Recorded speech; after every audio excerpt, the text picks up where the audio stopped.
This is your host, Tom Wilmer, reporting from Livermore, California. Please join us on Tesla Road at Page Mill Winery, where we visit with the owner, Dane Stark.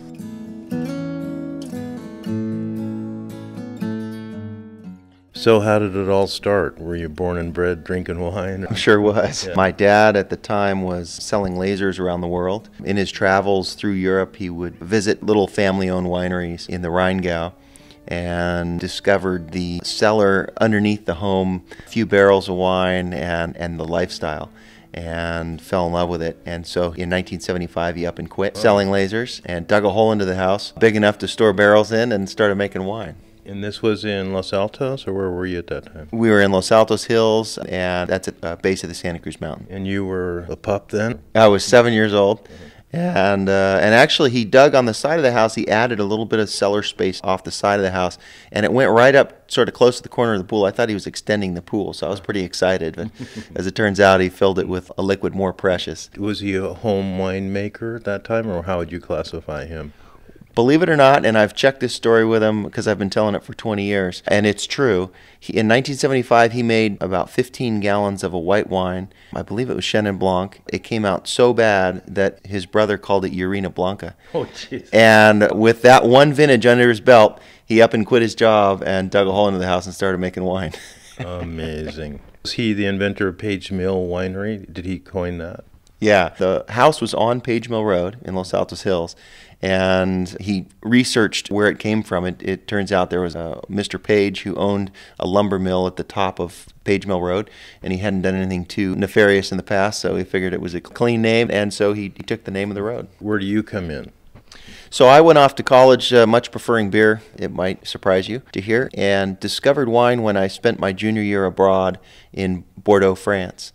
I studied enology and learned French and fell in love with wine and winemaking. When I returned for my senior year, I took a semester off and worked with my dad and realized it was something that I felt passionate about. And once I graduated, I joined them full-time in 1989, and then they retired in 96.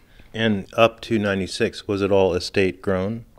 My dad's model was to buy grapes. He started off with a vineyard, but quickly realized he didn't want to grow grapes. So he purchased all of his grapes, and he purchased from appellations across the state, picking and choosing the microclimate to fit the varietal. And I continued with that model until we moved to Livermore.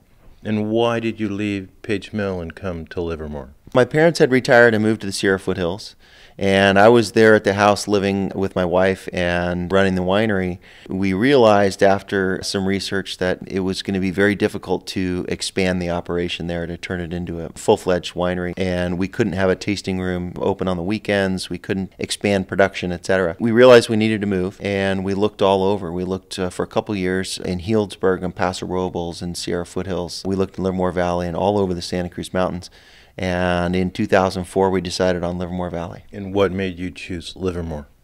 It was the perfect combination of proximity to our clientele, our customer base, which is Peninsula and South Bay, as well as the growing region and probably mostly the support of the community. The Livermore Valley is very focused on retaining the wine country living. And so to that end, in 96, they passed an urban growth boundary. They established South Livermore General Plan, which establishes the South Livermore Valley as a wine growing region. And they really focused on the wine industry as a way of holding back the tide of development and retaining a certain style of living that the valley appreciates. Mm-hmm. Here in Page Mill Winery in Livermore, where do you source your grapes and what do you specialize in? When we moved here, we didn't produce any Livermore Valley wines. My dad had dabbled with Livermore Valley fruit in the mid-70s, but had settled on Napa and Santa Barbara and some other more well-known regions. When we moved here, we didn't produce any Livermore Valley wines, and I knew that I wanted to try Sauvignon Blanc and Cab Franc, because I suspected those grew well here. And so I started experimenting. This year, the '09 harvest will be 90% Livermore Valley fruit. I've been so astonished with the quality and so impressed with the wines that are produced here that I've actually let go of most of my other vineyards, and now I produce only a small amount of Santa Cruz Mountains wines, and the rest are Livermore Valley. If you were to do a hit list, 1, 2, 3, what are the top best produced grapes in Livermore Valley? Petite Sirah has to top the list. It was first named as a varietal on the label by Concannon Vineyard, which is here in Livermore Valley, and that was in the 60s. And the region's ideally suited to it. It's a fantastic varietal, and we've got a real strong representation of that. Also on that list have to be Sauvignon Blanc and Cabernet, but the valley runs east to west, and it comes right up against the San Francisco Bay. The reason the Altamont Pass has all the windmills on it is because the valley heats up and pulls the cold air in through the gate. It comes right over Oakland and the East Bay Hills and cools our region off at night. So on the west end, you get a very cool climate, which it can be hard to ripen Cabernet. And on the east end, it's very hard to ripen Chardonnay. So you get such a wide variety of microclimates, you can really fit a lot of varietals on that list. Mm-hmm. And does that replicate what you shine at in your product, in your wines? What are your number 1, 2, 3? Yeah, I think Petites are a flagship wine. Sauvignon Blanc is one of my most solid wines. It sells best through the restaurants. And we're doing a Livermore Valley Cab that's fantastic, and I've got a Cab Franc. It's one of my favorites. And you'd put that up against any Napa or Sonoma? Absolutely. Yeah, I thought so. Talk a little bit about your passion as a winemaker. I was trained in France. I studied at Bordeaux, so if I've got a style, it's probably European. I favor under-oaked wines opposed to over-oaked wines.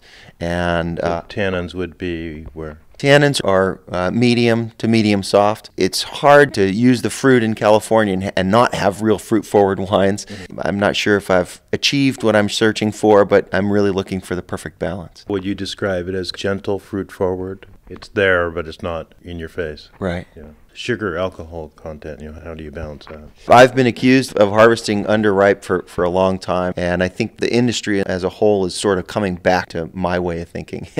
They strayed for a long time, but they're coming back. Why? What are the benefits? When you go with the really higher Brix levels, higher alcohol wines, you get a certain style. I think it's not as fruit-friendly, it's not as food-friendly, it's not as delicate, doesn't age as well. Too dominating.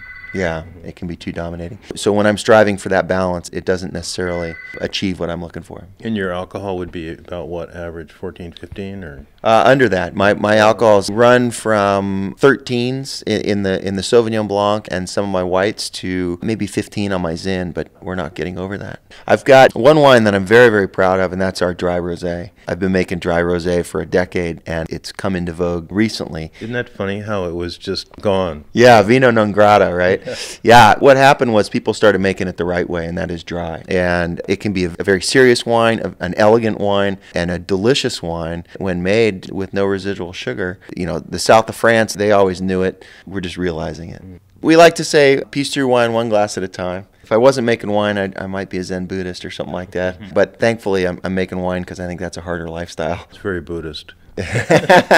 We're trying to create a wonderful product and not overcharge for it. I think bringing some of that old world style and joie de vivre to California is not a bad thing, and we're trying to accomplish that. Your tasting room, is this a good place where you sell your product right here? It is. One of the benefits I talked about moving over here was having a tasting room, and now I've got a dedicated tasting room open Friday, Saturday, Sunday, noon to 4:30, and we've got a wine club that ships every other month a couple bottles. And so we're doing half of our production actually out of the tasting room and to people who come here direct on site. Yeah, that's nice. It saves the shipping. You got it. Yeah.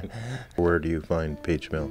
We used to be found on the East Coast in some of the fancier restaurants in New York City. After 9/11, we sort of lost our foothold over there, and so now we're just distributed here in Northern California. We still sell half our production on the peninsula, from San Francisco to San Jose. Mostly restaurants or retail? Both. We were 28 years on the peninsula. We've got a strong following over there.